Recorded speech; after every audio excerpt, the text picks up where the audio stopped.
The Animal Crossing games teaching me about so many real-life fish is what first got me interested in aquariums.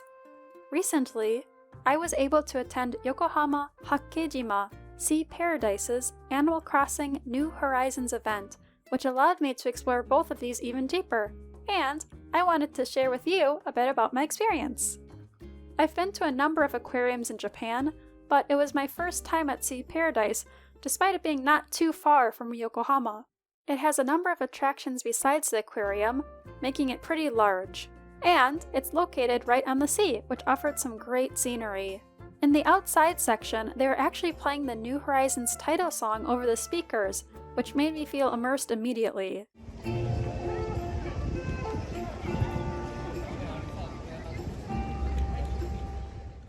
This image that they created for the event shows 3 of the main sections: the aquarium, finding scallops and Manila clams, and finally, fishing. There was also the stamp rally, which spanned the entire attraction, and a shopping area, so I'm going to go over them in that order. Walking inside of the main aquarium space, the lobby was playing the museum music from the game, which helped to create the relaxing atmosphere I had come for.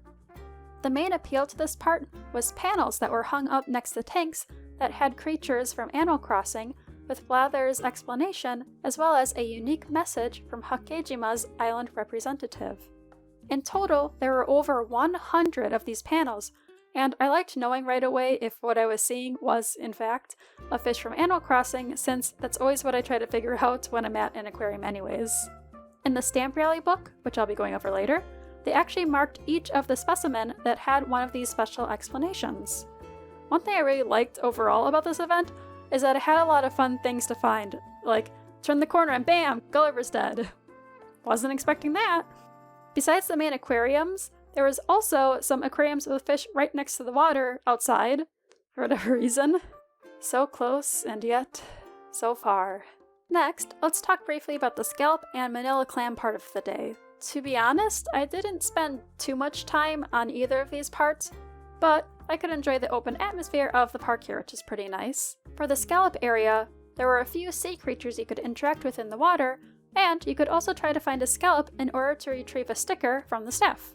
The scallops are easy to find and scoop up, so I did that and went on my way. I'm not trying to brag about being able to complete something made for kids, to be clear. For the Manila clam section, you could actually get into the water, like walk in it, and scoop them up in a shovel before releasing them again. Even though I didn't get too hands-on with this event, it was still nice to watch and see other people enjoy it. Next up is fishing!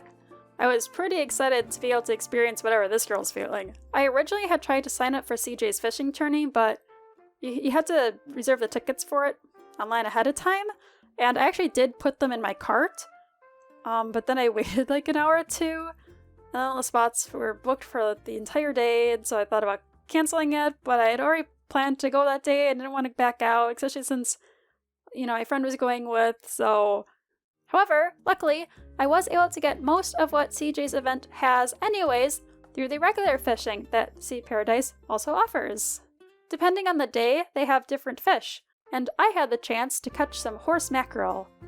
Gotta say, I was pretty excited to be able to show off my expert fishing skills. After a staff member showed me I had to shove the fishing pole into the water and sprinkled some bait, I was finally able to catch one, and got to show it off with the Japanese horse mackerel message and CJ. You had to eat whatever you caught, so my friend and I paid for the 3 and got these tiny morsels back of fried grilled perfection and an Animal Crossing cup. It was pretty good. If I would have done CJ's event, I would have been able to make my own bait by smashing up a Manila clam, and also been able to participate in a competition to see who could catch the most fish in 3 minutes. Considering I would have gotten 0, maybe it was for the best. But I did miss seeing Isabel and Tom Nook up close, and this sweet sticker.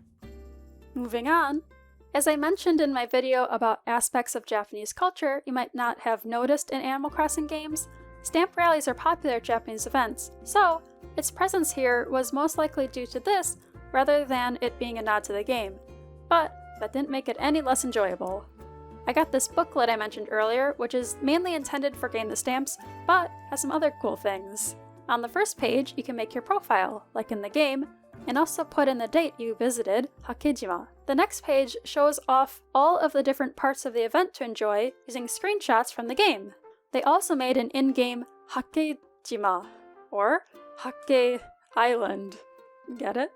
Based on the real-life Hakkejima to explore. Feel free to check it out. It actually looks similar to how it does in real life, and plus, you can download some special designs they made online.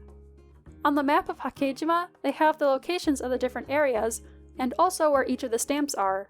You can also have these more detailed maps in case you didn't find one. Most of the stamps themselves could be found fairly easily, as they tended to be in places you'd naturally go to, but a couple were more hidden. Although looking at the maps, they might have needed to be moved for some reason. I like the signboards the characters got too. They were just the basic information, but the event was supposed to be like you were going to meet the villagers of Hakkejima, which I liked. After going through all of the regular stamps, the final stamp could be found in 2 locations. And once I showed them to the staff, I was able to get this huge sticker sheet. Hurrah! One thing I almost forgot to do at the event until I flipped through my pamphlet was check into the location through the My Nintendo app in order to receive a prize. After turning on my location on my phone and checking in, I was able to receive this postcard with the event picture and also a random amiibo card. This is the one I ended up getting. Very nice. Merch was officially a part of the event, and they even had some special pieces that were only available here. The unique items were this folder, cookies with the characters' faces, and a tote bag. I was able to hold strong and just get this folder because I always seem to get more papers to hoard. They did also have some Animal Crossing merch that I've seen outside the event as well for fans to enjoy. I really appreciated the little touches they put into the event, such as seeing Animal Crossing plushies at reception desks and hearing the theme music while walking around outside. It helped to create the atmosphere of the event and showed how much effort was put into making this a great experience for fans. Seeing how many kids were wearing Animal Crossing shirts and how many of us wanted to get at those stamps made it feel like a community event that we were coming together for, which is something, of course, I haven't been able to experience lately, so I'm very glad that I had the chance to come. Even if I did get sunburnt somehow, even though it was cloudy. Anyways, I hope you enjoyed getting a peek into the event. Sorry that I didn't have a ton of great footage. I'm always a little hesitant filming in public, and I did feel bad. I had to make my friend wait for me a couple times. I'm going to start getting back into streaming Crayon Shin-chan Boku no Natsuyasumi crossover game with live translations over on my Twitch channel, so feel free to check that out. Otherwise, you can always find me on social media like Twitter, or more often recently, Tumblr. Thank you so much for watching the video, and I hope to see you again soon! Bye!